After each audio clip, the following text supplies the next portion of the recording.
දවසක් කියලා. ලැබීම වැඩි. කොහොමද ගාෆිල්?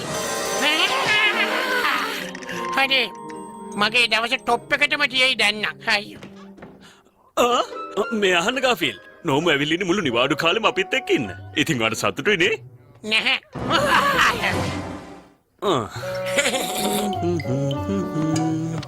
නිවාඩු කාලෙම ඉඳාවද? ඔව්. මම මේක ගත්තේ අමාරු කාලෙකදී ප්‍රයෝජනෙට ගන්න.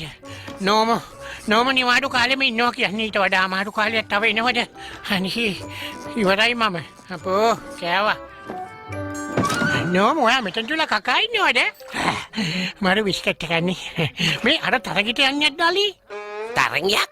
මොන තරංගයක්ද? ඇයි ඔයා දන්නේ නැද්ද ලෝකේ ලස්සනම හුරතල් පූසතෝරනේ තරගෙ තියෙනවනේ බබා. ඉතින් මේ ඉන්නේ ඒ මමනේ. මම ඇයි මට දැන්නුවේ නැත්තේ? මමත් යනවා. අපේ ගේ පිටිපස්සට යන්න. ඉක්මනට ගියොත් ඔයාට පළවෙනියා වෙන්න පුළුවන් වෙයි. හරිද? ටැගිලි නන්ද පුළුවන්. ස්තුතියි ගාෆිල්. මං කොහොම හරි සම්මානය අරගෙන තමයි එන්නේ.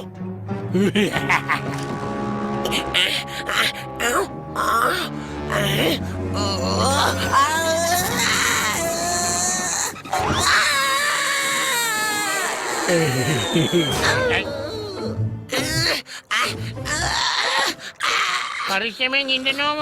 මං දැන් ඔයාව චීන කෑම හදන්න යවනවා. චීන ක්‍රමයට හදන පූස් චයිනීස් ෆුඩ්.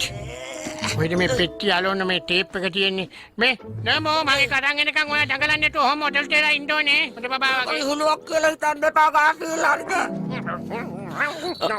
හරි මං ඔයාලට බෝලේ ගේන්න විසික් කරන්න. හැබැයි ඉතින් මේ ටැග් එක වගේ කරපටි හැම තිස්සෙම වැටෙනවා. දැන්ට මම ඉතින් නිකන් සෙට් කරන්නම් පස්සේ ඒක හරියටම හරි ගස්සන්න. කෝ.